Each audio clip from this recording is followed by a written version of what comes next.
This podcast is brought to you by Carvana. Car shopping shouldn't feel like preparing for a marathon of paperwork. That's why Carvana makes buying and financing your car easy. From start to finish, search thousands of vehicles with great prices. All online, all on your time. And when you're ready, your new car shows up right at your door. It doesn't get better than that. Buy your car the easy way. On Carvana. Delivery fees may apply. It is my great honor to welcome you all to Starfleet Academy. There's never been a better time to enroll in Star Trek. It's our job to prepare you for the unimaginable. To the land, cadet! In high-pressure situations, positive reinforcement is crucial to one's success. You're doing a great job. This is what we train for. These friends of mine, they all live for something bigger than themselves. And that's Starfleet. Starfleet Academy. New series now streaming on Paramount+.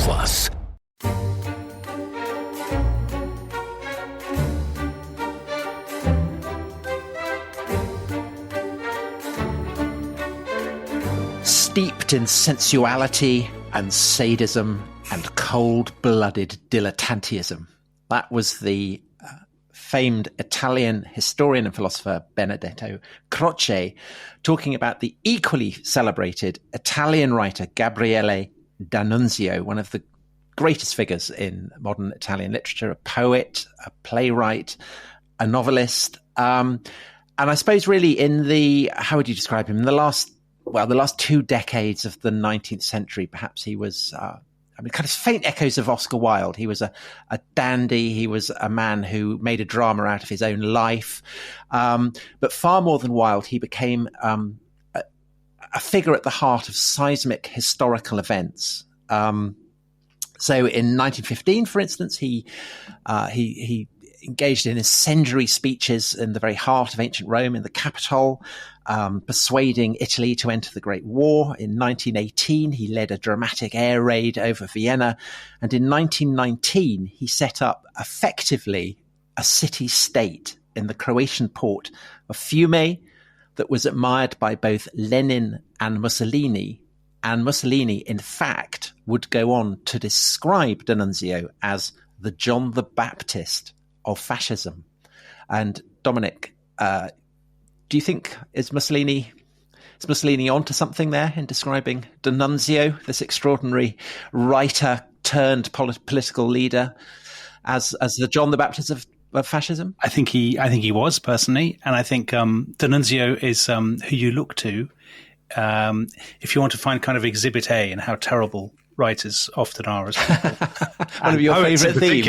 One of your favourite themes. In particular, sort of romantic individualists with an idea of the kind of their own greatness. I think D'Annunzio is Exhibit A. I think D'Annunzio, as we will discuss in the podcast, he does have this incredible life full of adventure and incident and eroticism and bad behaviour and all this sort of stuff. But in his emphasis on the great man and his love of modernity, of speed, his worship, his exaltation of blood and sacrifice and violence, his belief in conquest, his belief that his native country has been mutilated, his hatred of parliamentary democracy, all of these things, and not least the black uniforms, I think he looks very much like the first fascist. Well, so we are actually calling this episode The First Fascist. So we're pretty much nailing our colours to the mast there.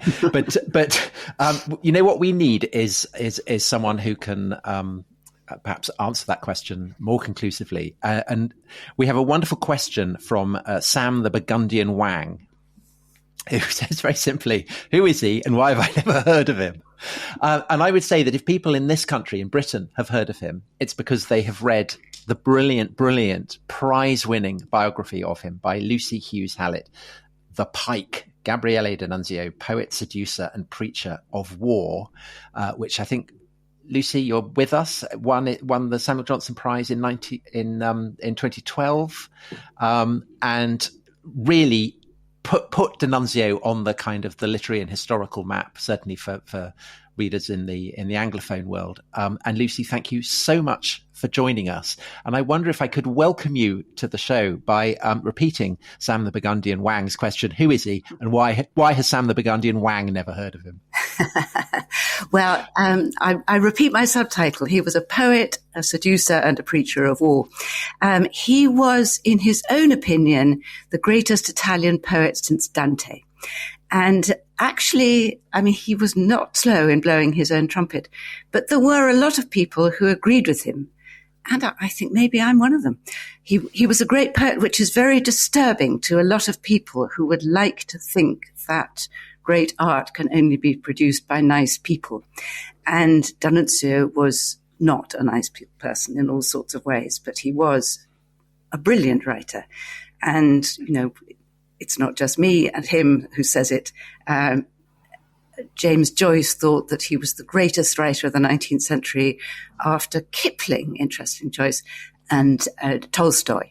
And then Proust loved him as well, didn't he? I mean, Proust loved him. He has a lot in common with Proust, and he spent some time in Paris. And very frustratingly, I couldn't find any occasion when they actually met. But we know that Proust was in the audience when one of D'Annunzio's plays was being put on, sitting next to their great mutual friend, Robert de Montesquieu, and coming over a bit faint, and as Proust rather tended to do, and retiring to the Cork-lined room. So he didn't get out and about enough to meet D'Annunzio, but they were moving in the same circles. But yes, so he was a poet, much admired. Henry James thought he was terrific as well. And he was a seducer. I mean, he was a real star of the celebrity gossip columns, and he was a contributor to those gossip columns in his early life. And this is a very fascist thing. I mean, yes, Dominic, you're right, that he never ever called himself a fascist. And he saw the fascists as rather cheap, vulgar, fake versions of himself. But certainly they took a great deal from him, including an understanding that, politics is all about publicity. And D'Annunzio was working the press almost from the moment that Italy got a press. When Sam says, why has he never heard of him? Do you think that D'Annunzio's fame, which he was so obsessed by, has to a degree been blotted out by Mussolini and by the emergence of fascism? Well, one of the reasons that Sam hasn't heard of him as a writer is that his novels were so sexually explicit that when they were translated into English, they were so heavily Baudelarized that they almost make no sense whatsoever, because 75% of the action gets left out. So that's kind of maybe a less serious reason. And his poetry doesn't translate very easily. There are translations, but frankly, none of them are much good. You've got to learn Italian if you want to understand the genius of D'Annunzio as a poet. And so as a literary figure, he doesn't travel very easily. But then it's true that his political persona was eclipsed by Mussolini, by the fascists, and by the fact that Mussolini was not keen actually to acknowledge his debt to D'Annunzio. D'Annunzio wrote to Mussolini in the mid-20s saying, "Isn't it true that all that is best about fascism you have taken from me?" I mean, you might argue that there isn't much that's best about fascism, but it's certainly true that not just the substance, the militarism, the extreme nationalism, the elitism, the anti-democratic views, but also the manner of fascism came from D'Annunzio. As I say, the manipulation of the press, the theatricality of it, the sense that politics is a performance art. All of that is something that D'Annunzio was onto back in the 1890s, when Mussolini was scarcely thinking about politics, and if he was a socialist. Can we put D'Annunzio, Lucy, into his original context a bit? So he's born in 1863, 2.5 years after the unification of the Kingdom of the Two Sicilies and the northern Italian, the Piedmont kingdom, so basically the creation of the Kingdom of Italy. Do you think so he's growing up in the shadow, I suppose, of the Risorgimento and of Garibaldi and so on. Do you think he felt as a young boy, because you say in your book how he's obsessed with glory? I mean, lots of little boys are obsessed with battles and cavalry charges and things, but they don't then become proto-fascists. Do you think he felt that he'd missed out and that his life was compensating for that a little bit? There may be a bit of that, but I think also he did feel that he was in the right place at the right time. So yes, as you say, 1860, Italy begins to be unified, and then that process is completed in 1870 when the French leave Rome, and Italy becomes a nation state. And D'Annunzio, age 7, very quickly began to see that he might have a great part in the creation of the new Italy. So there was a kind of catchphrase that was going around at the time. I've tried, but I can't be sure who said it first, but certainly D'Annunzio was one of the people who said it afterwards, that the Risorgimento made Italy, and the next task was to make Italians. And in order to make Italians, in order to give this great sort of hodgepodge of peoples with very, very different languages even. I mean, Tuscan was to become the Tuscan dialect would become the kind of the official Italian. But, people in the deep south and people in the far north could barely understand each other. Communications were very poor and slow. There really wasn't much connection. And somehow the people who lived in the Italian peninsula had to be taught to think of themselves as being a part of this new glorious Italy that had just come into being. And D'Annunzio saw his opportunity. A nation, it needs a culture, it needs a poet. And this is part of what he meant when he said he was the greatest poet since Dante. He thought that Dante, in his writing, had a vision of Italy, of a great country called Italy. And Lucy, he's thinking this when he's at school. Oh, yes. Oh, yes, he didn't hang about. And he was fantastically clever. I mean, when he was 11, he was sent off to a boarding school. And the first Easter that he was there, he wrote a letter to his parents, kind of just for fun, in Spanish, Latin, ancient Greek, Italian, naturally, and English and French. He was already fluent in all those languages. He was frighteningly clever. And he would steal the other boys' lamp oil so that he could stay up all night studying. He had voracious intellectually. He wanted to read everything.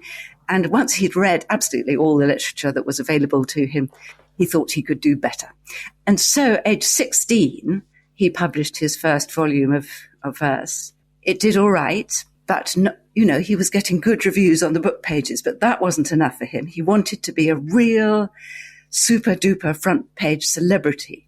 So when he had his second book ready to come out, he was still only just 17 and still at boarding school. He informed a newspaper editor of the tragic death in a riding accident of that brilliant young prodigy, Gabriele D'Annunzio himself. And the editor fell for it. The story ran, was picked up and repeated.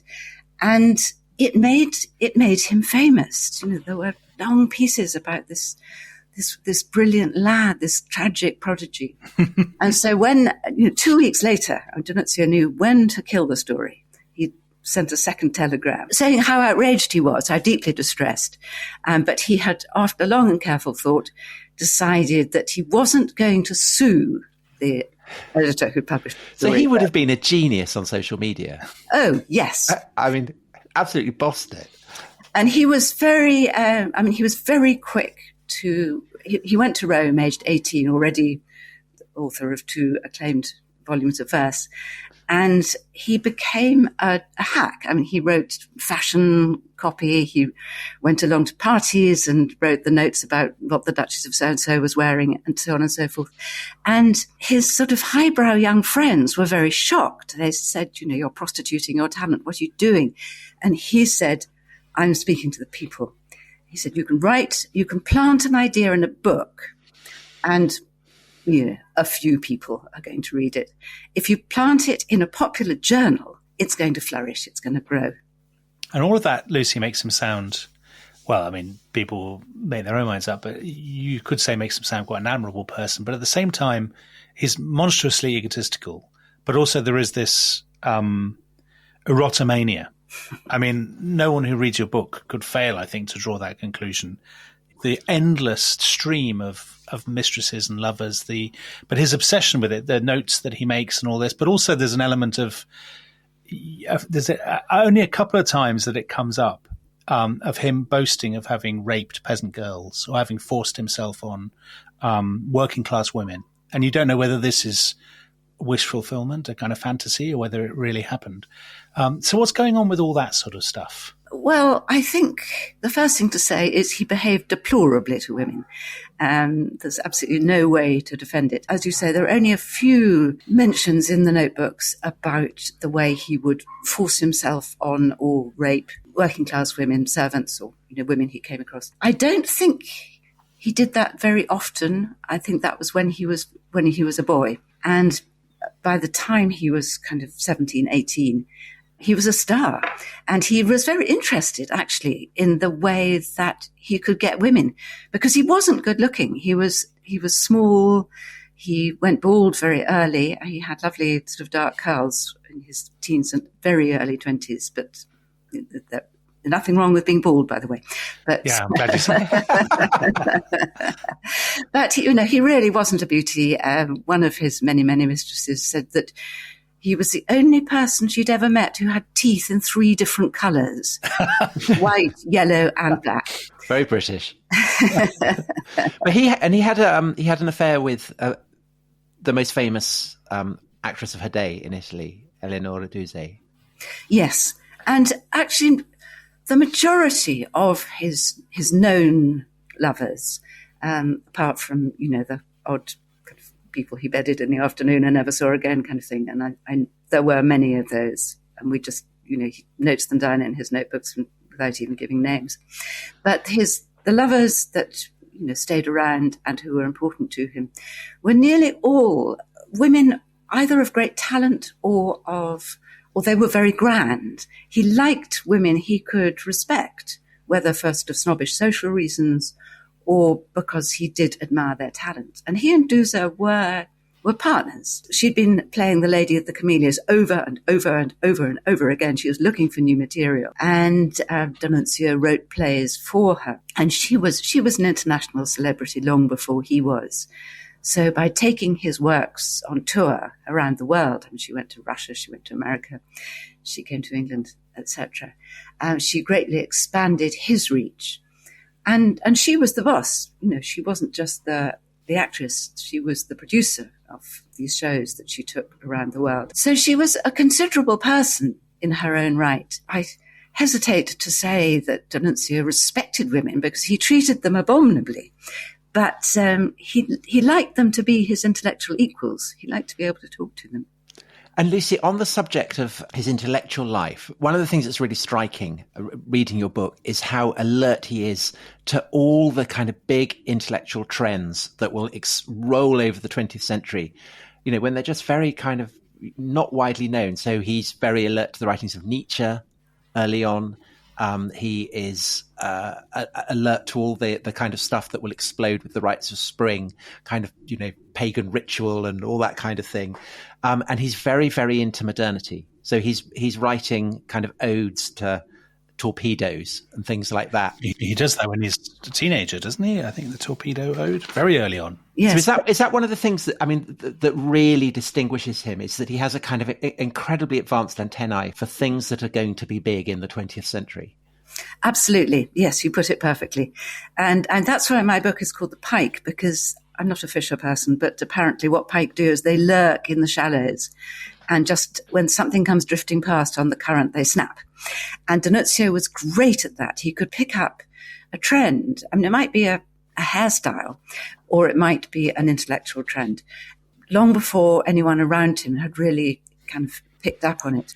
And so, yes, certainly, I mean, he was a futurist, when Marinetti was still in the nursery. And he loved motor cars, telephones, aeroplanes. He became an aviator. And yes, there's the early ode to the torpedo. He was very excited by modern weaponry and by big ships and later by aeroplanes. And he was always just a few steps ahead of everybody else. He had fantastic capacity to absorb ideas. And I say absorb because he seemed to be able to suck a book dry without actually reading it. He was coming up with Nietzschean ideas and crediting Nietzsche long before he'd actually got a copy of any of Nietzsche's works in his hands, because they weren't translated into Italian for a long time. He was reading Nietzsche in French. He had a kind of secretary come personal shopper come Leporello, who was his aide de camp throughout a lot of his life, Tom Antoncini, who later wrote a book about him, who described D'Annunzio kind of flicking through a book in, let us say, 5 minutes, and then talking about it for over an hour without a moment's pause. We could get him on this podcast, Tom. But he's also very good, isn't he, Lucy? Well, not very good. That's completely the wrong phrase. But he's very. It's not just intellectual trends; it's also political trends. Because quite early on, he is in that sort of, 40-year period where Italy is trying to find itself. They have something like 35 administrations in 40 years, don't they? It's a real kind of parliamentary shambles, the Italian state after it's been unified. He is calling it, foul. He's saying parliamentary democracy is vulgar, it's depraved, it's the parliament is a sewer. All of these themes that we're very familiar with from the 1920s and 1930s that are kind of proto-fascistic. And do you think that, in that respect, is he reflecting a wider, a general Italian context? Or is that something in him? Because he also obviously has this kind of very romantic or post-romantic worship of the great man, which runs counter to kind of parliamentary democracy and the kind of pluralism of the modern democratic age. Absolutely, yes. And he was an elitist, not just in the rather vague way the word is often used nowadays, but because he really believed there were some people who were better than others, and those were the people who should be ruling. And they wouldn't necessarily be aristocrats. He had very hard words to say about the spineless offspring of exhausted aristocracies. I mean, he read Darwin, or absorbed Darwin's ideas in the way that he did, and he drew the same sort of conclusions from Darwin that Nietzsche was to do, but separately. I mean, before he came across Nietzsche.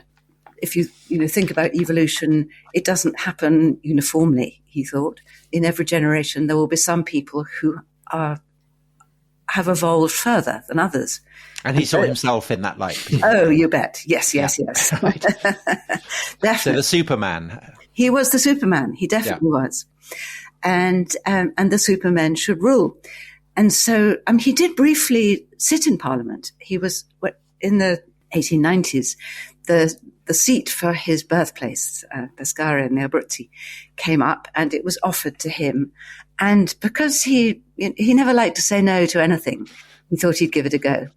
But already he'd sort of gone into print by then to describe the Chamber of Deputies as a mephitic sewer, the stable in which the filthy beast. So he's a kind of populist, as we now describe him. But he's not a populist if he's an elitist. He's an elitist populist.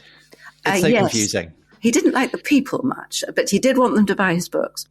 He believed in this elite which was not socially determined. It was a grouping of the great, and quite how you knew whether you were part of this group is a little unclear. D'Annunzio was absolutely clear that he was one of the saved, one of the elite.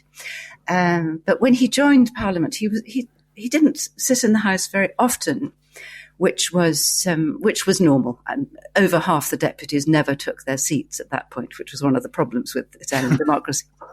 But after a bit, he sat on the right wing with the kind of the nationalist, militarist, monarchists, and then after a bit he crossed the House and went and sat with the socialists, not because he in any way approved of socialism, but because he thought they had a bit of life to them, and what he was looking for always, and actually this is also, I think, true of a lot of Mussolini's fascism.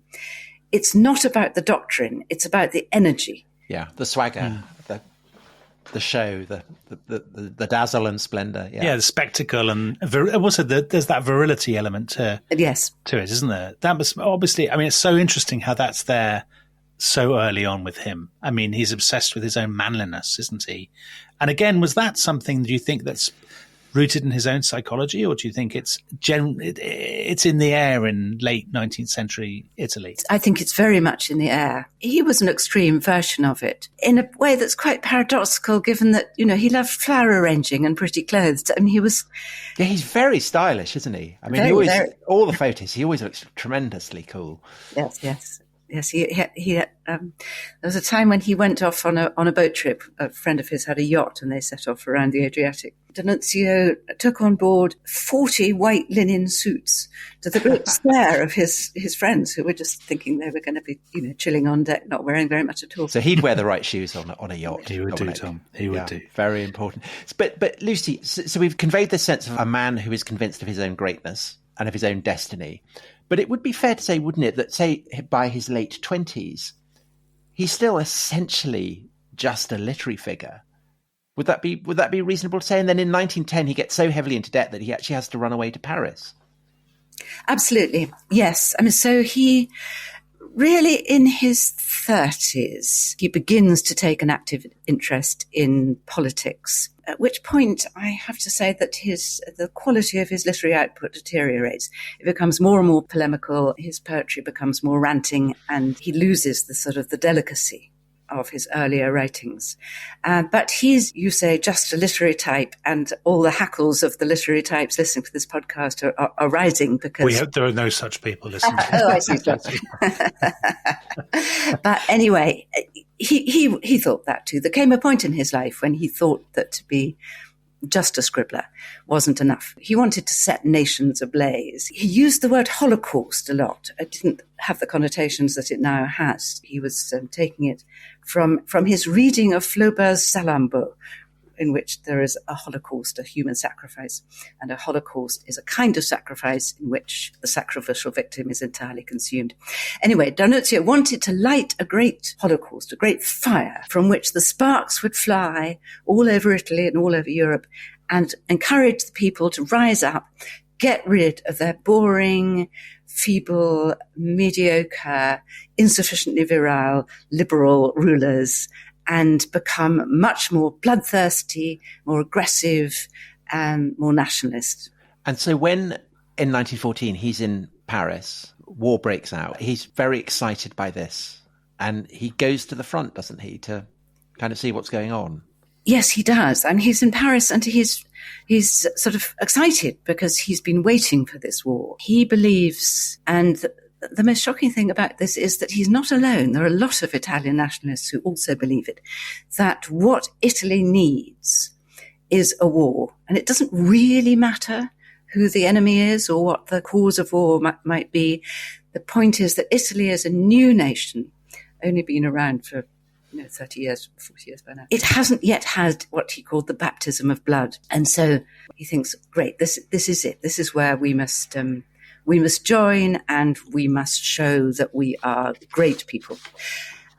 He's living in France. He's in the wrong place, and that's a worry to him.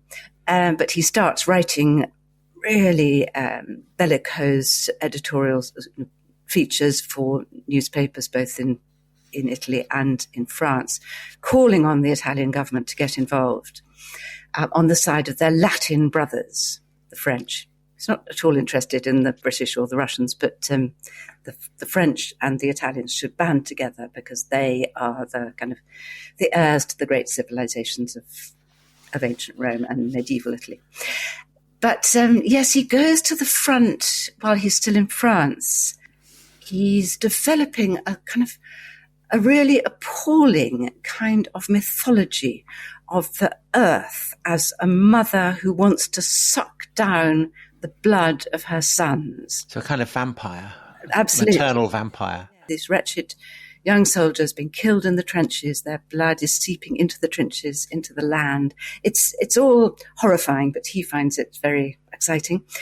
But then he goes back to Italy in May 1915. The Italians are still, ostensibly anyway, staying out of the war, and he wants to go back. He returns to Italy, by which time these very bellicose features he's been writing have made him a great hero of the kind of nationalist militarist right. And his train is stopped repeatedly as he comes across the Italian frontier. And then he embarks on his great series of speeches. We should take a break here for some capitalist advertising, which we always like to do. I don't know what D'Annunzio would make of that. He liked publicity, so he'd probably love it. And then we'll come back, Tom. Yes. And we'll get into the Great War and the aftermath. And the aftermath, exactly. The most extraordinary story. So the best is yet to come.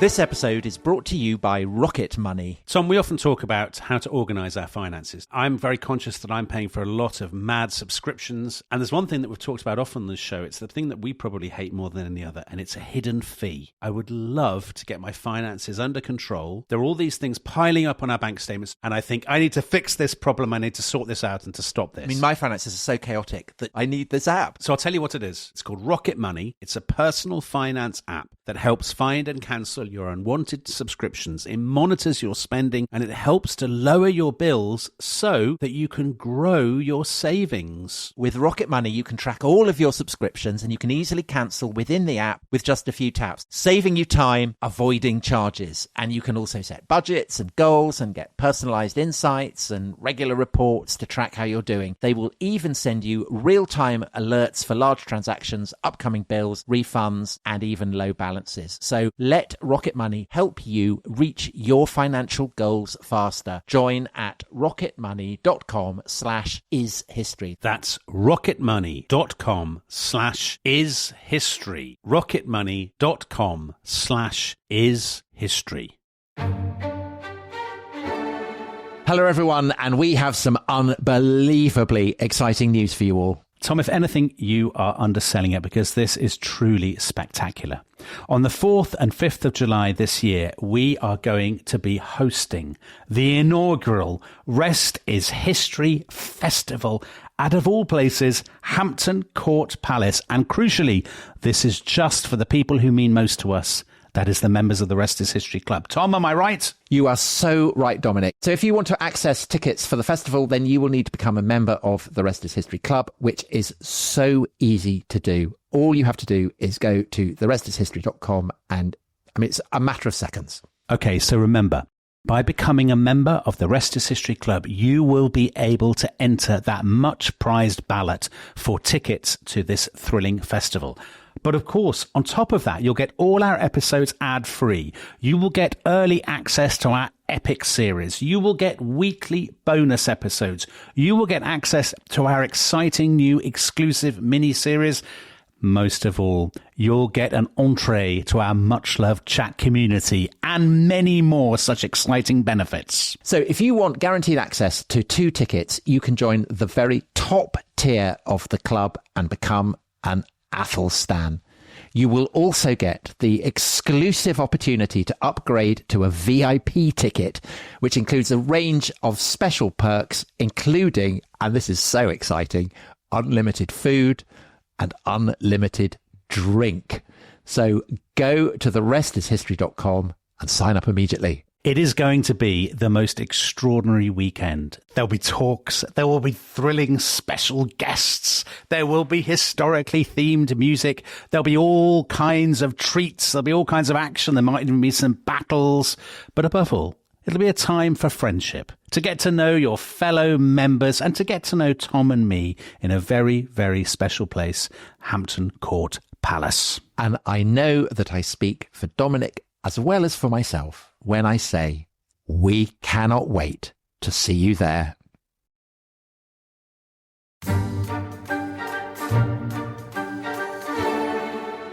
Welcome back to The Rest is History.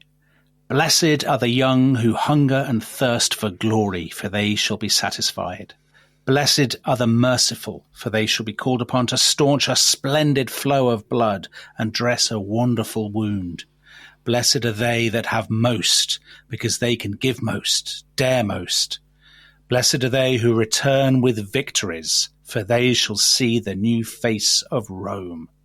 So that's a parody of the Sermon on the Mount. A parody is the wrong word, a sort of twisted reworking of the Sermon on the Mount, delivered by Gabriele D'Annunzio on his return, I think, to Genoa, Lucy, when he made this great train journey that you were talking about back into Italy. And this is, there's lots of horrific things in your book about D'Annunzio's behaviour, but to me this is one of the worst. that he returns to Italy, to a country that's sort of trembling on the brink of entering the Great War, and he delivers these speeches that, to any sane reader, I would say are utterly repulsive. All about young men sacrificing, pools of blood there'll be rivers of blood will flow, it'll be wonderful. And, he is received with rapture by these tremendous crowds when he's shouting, we'll make lists of people who oppose the war and proscribe them. People are sort of weeping for joy and stuff. I mean, what's going on? Is it D'Annunzio's celebrity or is he tapping something to basically there are lots of people that think like him, do you think, in 1915? Absolutely. And that's really, as you say, there's so much that's appalling about D'Annunzio. And this is perhaps the most appalling thing, is that he was so very far from being alone in thinking the way that he did. And that sort of the rhetoric of, the idea of blood as a kind of, the baptism of blood, the blood that purifies, the blood that energizes, blood that has to be poured out in order to make a nation great, is something that, we find, in France, certainly in Italy, in this country as well. Even, dear old Tennyson was writing poems about the compromised, how pale civilian life was compared with the kind of the glitter and the glory of the battlefields. And so that goes back into the 19th century. And by the time we get to just before the outbreak of the First World War, it's as though ordinary civilian life, with all its compromises, its commercial considerations, it's grubby, it's ignoble, and war offers a level of experience which is somehow purer. And the fact that it's also likely to be lethal is exciting. It's exciting. People like thinking about danger. So, Lucy, there's a question from Tom McCall, who asked how much influence did D'Annunzio have in bringing Italy into the First World War? So how influential was he in what ultimately happens, namely Italy entering on the side of the Allies? Well, disappointingly for D'Annunzio, the answer is much, much less than it appeared.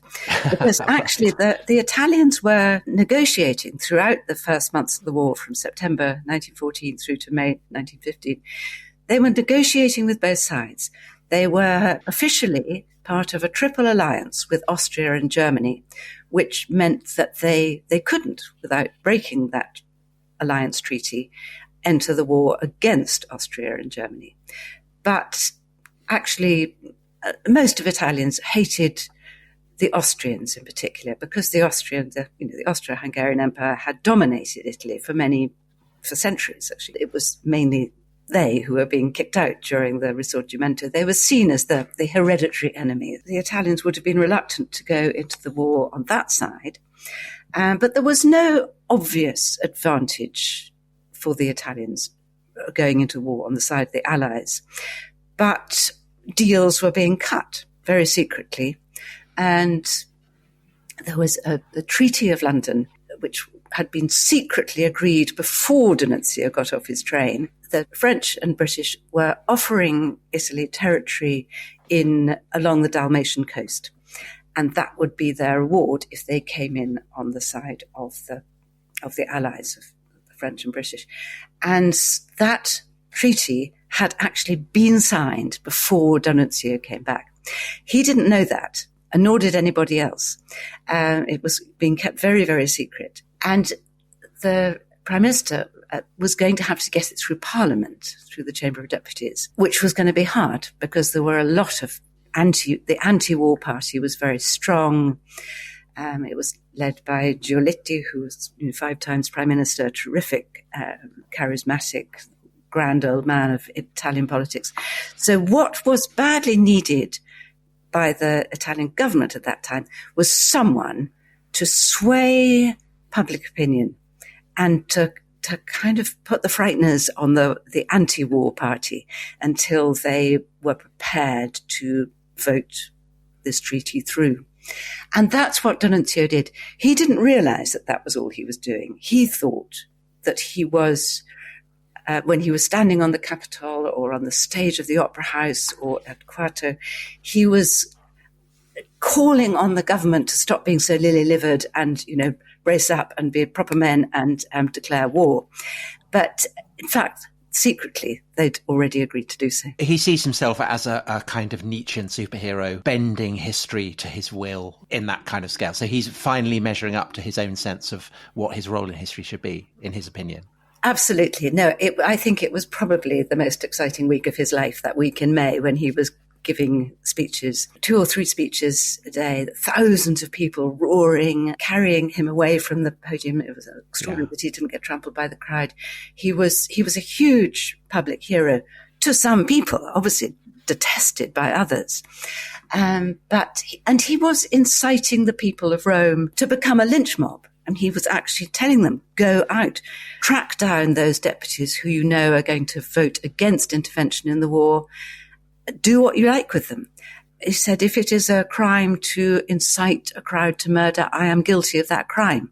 He really was. He was completely shamelessly going way beyond proper behaviour, way beyond legality. He was calling for violence. Even while he was doing that, in the evenings, he would go for lovely walks in the Forum and write poems about the fireflies. The two sides of him, this ranting, bloodthirsty demagogue and the very sensitive, erudite poet, coexist in a way I simply can't explain. And then Italy does enter the war.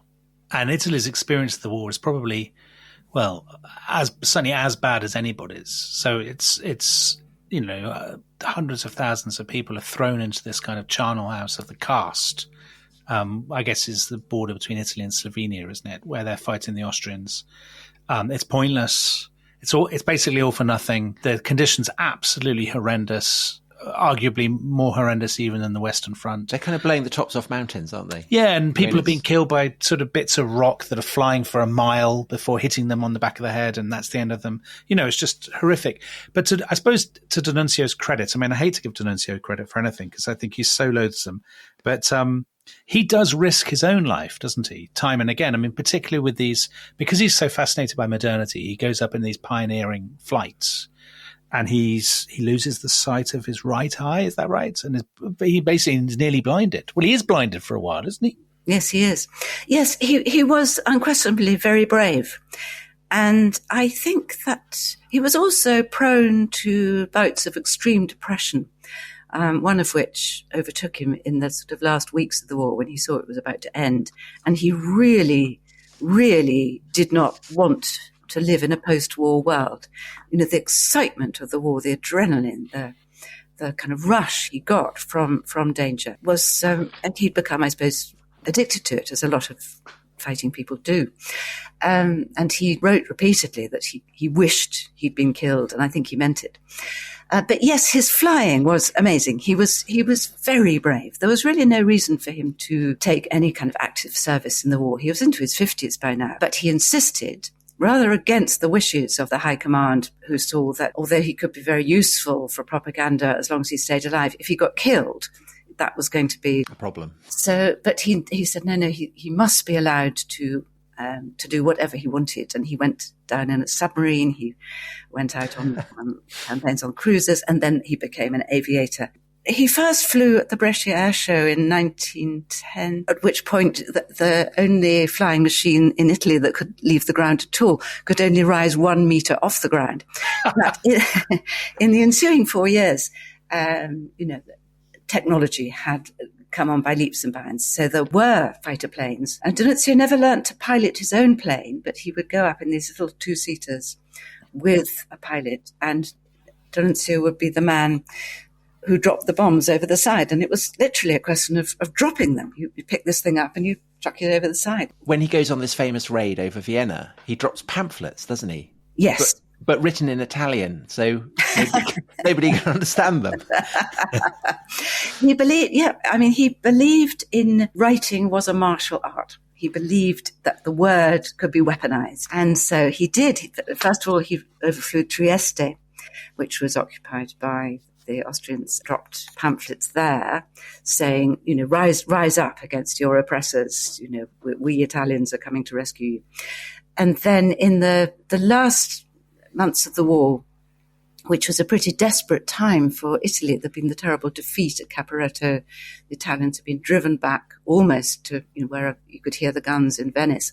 But one of the few things that cheered Italians up was D'Annunzio's flight over Vienna, the Austrian capital, of course. And from Venice to Vienna is a very short hop for a modern plane, but it was a very long flight then. And presumably risky flight. Oh, so risky. I mean, the great fear was, could you make it back? Because, to do the round trip without being able to land for refueling was nobody really knew whether it could be done. And amazingly, they did make it back. But yes, he dropped these pamphlets over Vienna, and which possibly, as you say, nobody read the pamphlets or didn't understand them. But it certainly had a huge effect on Italian morale. It seemed such a kind of a bold, brave sort of up-you to the Austrians. Look, here we are. And what the pamphlet said was, this time I'm dropping words. Next time I come, I'll be dropping bombs. And so presumably this kind of exploit, it's dashing, it's militaristic, it's patriotic, it's swaggering, it's uber masculine, is what then enables him to carry off probably the most famous episode in his life, which is the occupation of Fiume. So what's the story around that? Because really, this is the heart of the story, isn't it? This was his great moment on the world stage, absolutely. And so Fiume, which is now called Rijeka, it's in Croatia. Both Fiume and Rijeka mean river in their different languages. And it was the great port of the Hungarian half of the Austro-Hungarian Empire. So, Vienna had Trieste and Budapest had Fiume as their access to the sea. So it was strategically important, although it's not very big. And it had a large Italian population because Italian merchants and seamen from the east coast of Italy would trade across the Adriatic to the cities on the Adriatic coast, on the Dalmatian coast. So D'Annunzio thought that all of those cities, but most particularly Fiume, should become Italian, because Italy had been on the winning side in the war, and really that's what the Allies had promised Italy, that those Dalmatian territories would become a part of what D'Annunzio called the Greater Italy. But it all got more complicated than that. I'm sorry to say that the Allies behaved appallingly. I mean, they went back on their agreement, largely because they just didn't take the Italians seriously. As Dominic said, the Italians had gone through a terrible war and actually been extremely brave, self-sacrificing, but still, in Whitehall and in Paris, diplomats were making jokes about ice cream salesmen. I mean, the correspondence between the non-Italian participants in the Treaty of Versailles are shocking, the way they talk about the Italians. How But Lucy, there's another way of telling that story, though, surely, which is that the Italians had themselves behaved disgracefully in stabbing their own previous partners in the back. Admittedly, they'd signed a deal with the Allies, but at the end of the war, particularly after the Americans got involved with Wilson and his 14 points and self-determination, there was always going to be a very difficult decision to be made there, because obviously the newly created, what was it called then, the Kingdom of Serbs, Croats and Slovenes, I think they called it, which became Yugoslavia, that they wanted the Dalmatian seaboard as well. So Italy was probably never going to get everything that it wanted. And there was this sort of, maybe because its pre-war culture had been so neurotic and in a sort of nationalist way, that reaction in 1919 where everybody sort of says, oh, golly, we've been completely mutilated and humiliated. And there's an irrationality to that, isn't there? Or am I being too pro-Slav? No, it's completely irrational. There's absolutely no reason why Dalmatia should have been Italian. But D'Annunzio thought it should, and so did his fellow irredentists, the people who thought those territories were the unredeemed parts of the old great Italy. But yes, you're quite right. There is this awkward new state, Yugoslavia, and Woodrow Wilson is rather in favour of them. And so D'Annunzio sees that Italy is not going to get what it wants. From the armistice in late 1918 through to the spring and summer of 1919, he's in touch with a lot of the sort of irredentist, nationalist, militarist Italian groups who are not happy at all about what's going on and the way they feel that Italy has been shortchanged. And so eventually, in August, the history of Fiume is very, very complex, and I don't think we can go into it, but there's a group of people in Fiume who decide that they would like to to make it Italian, and they want a front man. So this isn't initially D'Annunzio's idea. And they think of, various people they might invite, and then they decide, no, D'Annunzio's our guy. And they come to see him in Venice, where he's been living throughout the war. And they say, come to Fiume, come and lead us. And he dithers for a few days, and he's been invited to a rather wonderful party, and which he doesn't want to miss. And he goes to the party. It's a musical soiree, and he seduces the pianist, who actually then remains his mistress for the next few years. So that was an evening well spent. But then the next day he says, all right, I'm coming. And he sets off, and there are some mutineers from the Italian army, 200 of them, based at Ronchi, which is just north of Venice. And he meets up with them in the middle of the night, and they drive through Istria and down towards Fiume, and they finally arrive there. D'Annunzio by this time is running a very high temperature. And remember, this is 1919, Spanish flu, people are dying in their millions. He actually can't stand up. He has to be helped out of his car. So what's supposed to be this, dashing sort of advance is actually, a very sick man. It's a bit like Byron going to Mr. Longhi. Yes, it's the name. I mean, Byron was sick and D'Annunzio's sick, but it's just the glamour of his name. Well, D'Annunzio possessed a ring which he claimed rather improbably had belonged to Byron. He liked to see himself as the new Byron, so well spotted, yeah.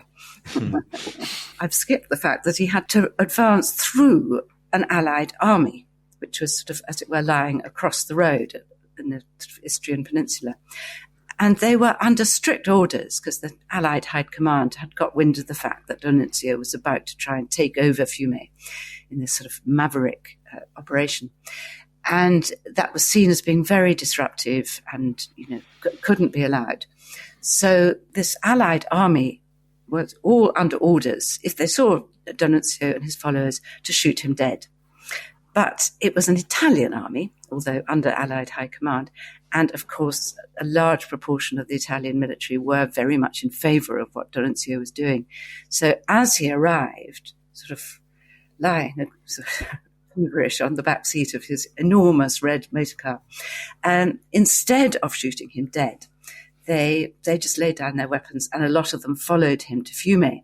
So he set off with 200 people, arrived there with over 2,000, which was soon augmented by many more thousands of volunteers. I mean, people from all over Europe wanted to join in Fiume. It seemed like a very exciting adventure that was going on there. And it wasn't just an Italian nationalist adventure. D'Annunzio, when he arrived, declared that this was going to be a kind of, not just a piece of disputed territory, it was going to be an ideal state, a state of poetry, a state of beauty, where people would be freer and more loving and more beautiful than ever before. So there's a group of people, the Union of Free Spirits Tending Towards Perfection. That's right. Yeah. Oh, yes. They were great. They believed in free love and no money. They were going to abolish money. I'm not quite sure what they were going to put in its place. But there were all these political sects. And so there are the less well-known ones like that one. But there were also, of course, Bolsheviks. Lenin was very much in favour of what D'Annunzio was doing. He sends him caviar, doesn't he? Yes, because, of course, if you're a Russian dictator, you send caviar. But he also said D'Annunzio was the only true revolutionary in Europe. But isn't there an argument that's what he sets up in Fiume for the next 15 months or so? So he ignores all attempts to get him out. Even the Italian government basically want him out. They organise a plebiscite, which he ignores. And he basically calls himself the commandant. He spends his time either taking loads of coke or standing on the balcony kind of addressing... And he's got the black uniform, hasn't he? There's black uniforms. He's called the commandant.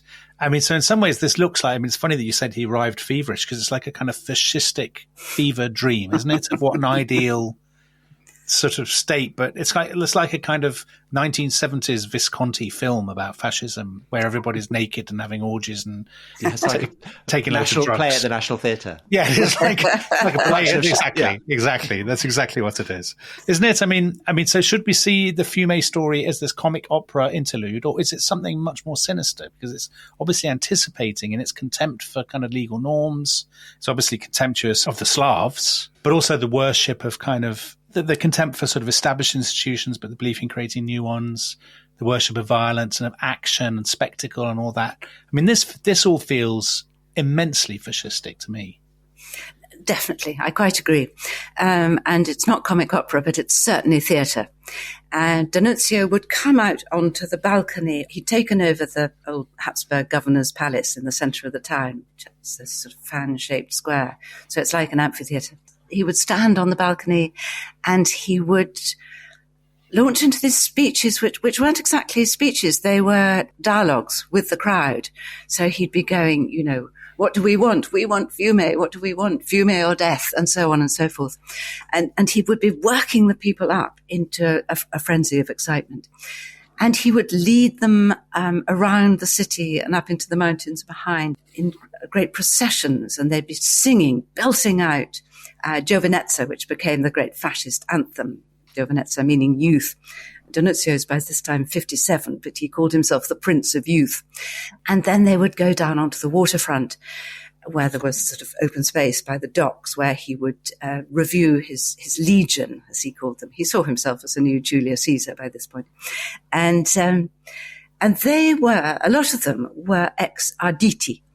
And the Arditi were the kind of the Italian shock troops during World War I. They would go ahead, you know, before the regular troops tried to march on an enemy trench or defensive post.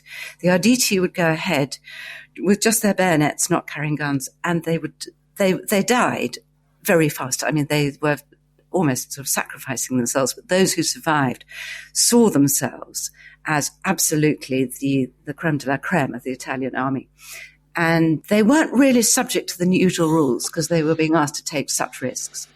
And they had this very distinctive black uniform with the silver lightning flash. During the war, D'Annunzio often spoke, especially to the Arditi. He was very excited by them, admiring of them. And they liked him. I mean, they felt that he got the point of them and he liked the way that he addressed them as the heroes of the war. And a lot of them followed him into Fumet. They didn't want to go home and be farm boys after the war ended. And so they were, as it were, his honor guard. And he would line them up down by the docks and review them. And it was there that he taught them the straight-armed salute, which would become the fascist salute. And a lot of those rituals became a part of fascism. And it wasn't just the rituals. There was a lot of ethnically determined bullying. So Fumet was a very divided city. There was a prosperous Italian merchant class, and there was a Slav working class who tended to live on the outskirts of the city, and most of them the other side of the river. And as the months, D'Annunzio's era in Fumet lasted astonishingly for 15 months, but just because it didn't suit any of the great powers to get themselves together to boot him out, really. And in the course of that time, the city was partially blockaded by the Italian government, who were deeply embarrassed by what he was doing. And so they began to get very hungry. And of course, when people are hungry, they get angry and there are riots. And those riots became racially divided. And so the Slavic population of Fumet was being barred from getting food. It was becoming very, very ugly indeed. So that, yes, what may have started off as seeming rather romantic and idealistic, it was idealistic. But like a lot of idealistic ventures, it ended in a very ugly way. In the end, it's the Italians who kick him out. Yes. And he goes back to Venice, and then he ends up on Lake Garda. Essentially, he goes into retirement while Mussolini is then leading the fascists. And we've had loads of questions on the relationship between D'Annunzio and fascism. So just a few of them. Stefan Jensen, did D'Annunzio invent fascism? Harrison P.E. How closely does D'Annunzio's variety of fascism relate to the later fascism imposed by Mussolini? And Brecht, do you think there are any arguments to suggest he wasn't actually a fascist after all? I mean, just to kind of round things off, what do you see D'Annunzio's relationship to fascism as being? I think that they took his ideas. He never endorsed fascism publicly, or he did in 1919. He went out onto the balcony in Milan, and he thought that was, afterwards he felt that was a great mistake. He was invited by the fascists to join them, but he never spoke in favour of them. After Fiume, Mussolini was very well aware that Mussolini had a very small following by comparison with D'Annunzio's. D'Annunzio was a big public figure, and D'Annunzio withdrew. He went to live on Lake Garda in a house which was a perfectly ordinary, rather lovely Italian farmhouse when he bought it, and then he proceeded to turn it into this extraordinary sort of mausoleum and a piece of installation art, kind of in celebration of himself. And Mussolini was always aware that D'Annunzio might suddenly reappear on the political stage. And there were certainly moments when people approached him suggesting that he might wish to do so, but he didn't. I think that he kind of lost his nerve after Fiume. He was very, very distressed by the fact that it was, he saw himself as an Italian hero, but it was an Italian warship that suddenly appeared in the harbour at Fiume and fired a missile into the city, at which point it took a few days, but he capitulated and agreed to leave. And that really destroyed his confidence in himself as the embodiment of the Italian race. I would say that D'Annunzio wasn't a fascist, but fascism was definitely D'Annunzian. It's my catchphrase on that. Do you think one of the other questions is, Douglas Andrews, if D'Annunzio rather than Mussolini had led the fascists into power in Italy in the 1920s, what would have been different? I mean, there is a moment, isn't there, in the story about 1919, 1920, when Italy is in such an economic mess at the end of the First World War. It's torn apart by the fighting between the kind of squadristi and Bolsheviks and stuff. And there's lots of talk of D'Annunzio becoming a dictator. Do you think that was a possibility? And if he had done so, do you think it would have gone in a kind of Mussolini-like direction? Or was he too much of a dilettante for that to happen? I think it could easily have happened. And there were certainly people who wanted it to happen, who were, inviting him to step forth. On both sides, I mean, people who thought that he would be, a bit more civilized than Mussolini anyway, and more moderate. And other people who thought he might be more extreme. I mean, when Mussolini tried to distance himself from the squadristi and the extreme violence of the first sort of fascist years, and there were some people who thought Mussolini was getting too soft and thought maybe the D'Annunzio could come back and be more violent. But the truth is, I don't think he was ever interested. I think he loved arriving in Fiume at the head of his legion and all the drama of it and the singing and the theatre and the excitement. But actually, he wasn't at all interested in government. He didn't want to have to think about taxes and boring. Yeah. So he lives all the way through the 30s. He dies in 1938.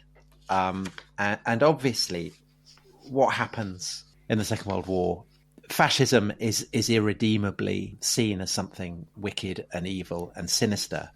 And so I'm very interested in the question that Harold Stassen asks, which is, how is D'Annunzio thought of in Italy today? Whenever I've been on a trip to Italy, I seem to find myself walking down a street named after him. So D'Annunzio has not been cancelled, as it were, in Italy. No, absolutely not. No, but he was actually in the kind of late 40s, 50s. Italians had a difficult legacy to cope with after the end of the fascist regime and end of the Second World War. And there was a time when D'Annunzio was much less visible than he is now. But now, certainly, his early poems, which are beautiful, very much part of the curriculum. Every school child who is studying Italian literature beyond a certain point will have read some of D'Annunzio's early lyrics. He's remembered like that. When I was researching my book and I first went to his house on Lake Garda, I was quite startled to realize to what extent it was and still is a place of pilgrimage for the extreme right. So he's still admired by people who share his political views, which is alarming. Lucy, thanks so much. That was absolute prize-winning, brilliant book. I mean, just compulsively readable. It is. And actually what we haven't said about it is that what makes it such a wonderful book, apart from all the other things, is that it's not boring, page 1 to page 600, cradle to grave biography. It's a book that kind of reinvents the art of biography, isn't it, Tom? It really is. So that's The Pike. Yeah, by wonderful, Lucy wonderful Hughes-Hallett. Lucy, thanks so much. Thanks to everyone for listening. And we'll be back soon. Bye-bye. Thank you, Lucy. Bye-bye. Thank you.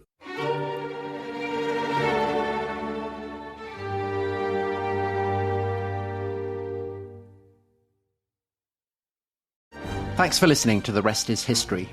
For bonus episodes, early access, ad-free listening, and access to our chat community, please sign up at restishistorypod.com. That's restishistorypod.com.